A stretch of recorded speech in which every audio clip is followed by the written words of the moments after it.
बांसी कोतवाली परिसर में आगामी ईद उल फितर को लेकर पीस कमेटी की बैठक आयोजित की गई।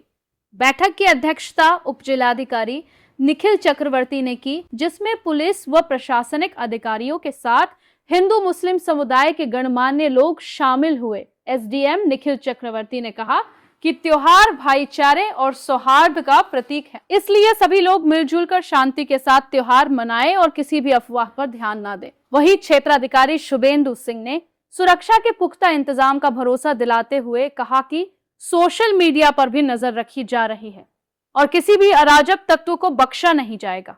बैठक में बिजली, पानी और साफ सफाई की व्यवस्थाओं पर चर्चा हुई तथा ईदगाह और मस्जिदों के आसपास विशेष सुरक्षा व्यवस्था के निर्देश दिए गए। उपस्थित लोगों ने प्रशासन को पूर्ण सहयोग का आश्वासन देते हुए गंगा जमुनी तहजीब बनाए रखने का संकल्प लिया। सिद्धार्थनगर संवाददाता राशिद मलिक की रिपोर्ट। सर, त्योहारों को लेके किस तरीके से पुलिस की तरफ से व्यवस्था का इंतजाम किया जाए? देखिए, आज दिनांक 17 मार्च को क्षेत्राधिकारी बांसी के साथ में हम लोगों ने आज यहाँ पे थाना बांसी पर पुलिस कमेटी की मीटिंग करी है, जिसमें हम लोगों ने आवश्यक दिशा निर्देश दिए हुए हैं। पुलिस की ड्यूटी लग चुकी है और हम लोग अभी एक लोगों से अपील करी हुई है कि आगामी त्योहार के दृष्टिगत जैसे ईद और जो आपकी जो नवरात्रि आ रही है, उसमें सब लोग सौहार्दपूर्ण तरीके से अपने त्योहार मनाएं, जिससे किसी तरह की कोई भी अपनी घटना ना घटे। जी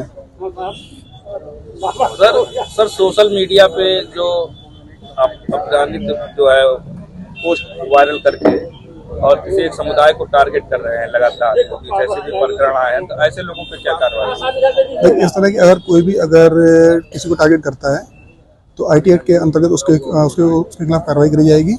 पुलिस को उसमें डायरेक्टेड कर दिया गया है कि वो उसमें जांच कर रहे हैं और जांच करके अगर उसमें कोई भी अगर दोषी पाया जाता है तो उसके खिलाफ वैधानिक कार्रवाई करी जाएगी। सर, 19, 20 और 21 3 तारीखों में जो है ईद हो सकता है, तो ऐसे में सुरक्षा व्यवस्था की क्या?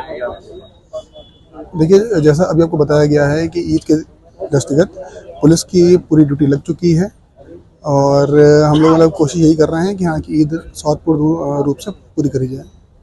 किस तरीके से बढ़ते जा रहे हैं त्योहारों के माहौल पे, किस तरीके से इस पर नजर रखी जा रही है? हादसे किस तरीके के भैया? रोड एक्सीडेंट वगैरह जो हो रहे हैं। हाँ, तो रोड एक्सीडेंट जैसे शासन से और माननीय मुख्यमंत्री जो है लगातार फोकस किया जा रहा है और जिले में 5 ZFD चिन्हित किए गए, 0 फैटिलिटी पॉइंट्स हैं वो, जहाँ एक्सीडेंट्स हुआ करते थे और उनको रिड्यूस करने की बात चल रही है। तो हमारे बांसी थाने पे भी एक CC टीम है जो डेडिकेटेड की गई है इसी रोड एक्सीडेंट से कम करने के लिए, और जहाँ जहाँ कोई भी दिक्कतें आ रही हैं, जैसे रोड का इंजीनियरिंग करनी है कुछ भी, उनके द्वारा उन पॉइंट्स को भी उठाया जा रहा है। मैं और SDM साहब कोऑर्डिनेट करके उन जगहों पे इंजीनियरिंग करके कोशिश ये करेंगे स्पीड ब्रेकर्स जहाँ जरूरत है वहाँ लगाएं, इंडिकेटर्स जहाँ जरूरत है जैसे एक्सीडेंट प्रोन एरिया के इंडिकेटर्स लगे, स्पीड रिडक्शन के इंडिकेटर्स लगे, ताकि आप लोग को सहूलियत मिले। और हम लोग ये भी कर रहे हैं कि अभियान चला रहे हैं रिफ्लेक्टर्स लगाने के, ताकि जो बड़े वाहन है उनके पीछे रिफ्लेक्टर्स लगे और ऐसे घटनाएं कम रहे।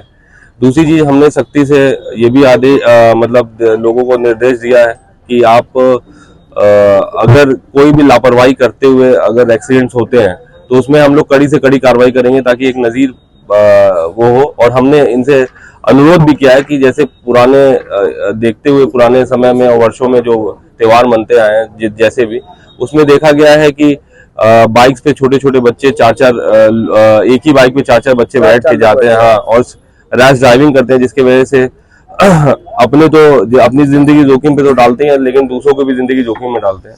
और एक्सीडेंट्स थोड़े इधर बढ़े हैं, तो उनको रिड्यूस करने के लिए यही सब दिशा निर्देश उन लोग को दिए गए हैं। जो माँ बाप सर नाबालिग बच्चों को गाड़ी चलाने के लिए देते हैं, उनके लिए क्या अपील करना चाहेंगे, क्या मैसेज देंगे? उनके लिए यही अपील करेंगे कि देखिए, हैबिट गलत चीजों की हैबिट गलत होती है। तो पहली बात तो हम इनसे अनुरोध यही कर रहे हैं कि आप अपने बच्चों को जैसे भी करें, समझाएं, सख्ती से निर्देश दें, ये सब चीजें ना करें, बिना ड्राइविंग लाइसेंस के बाइक या गाड़ी ना चलाएं।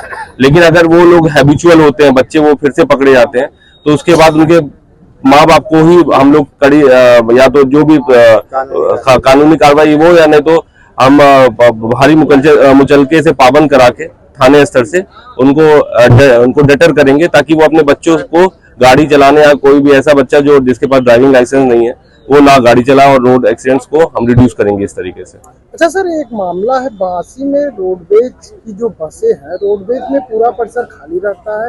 रोडवेज की बसें NH 28 पे खड़ा करके सवारियां जाम किए रहते हैं। अब ये प्राय अभी हम लोग को सूचना मिली मतलब मुझे कल शाम में भी मिली थी ये सूचना कि इसके वजह से भी जाम लग रहे हैं। हमने एक इंटरफेरेंस किया था, अभी बीच में बैरिकेडिंग लगाए थे, उससे जाम बहुत हद तक रिड्यूस हुआ है। लगभग बता रहे लोग 50 से 60% रिड्यूस हुआ है।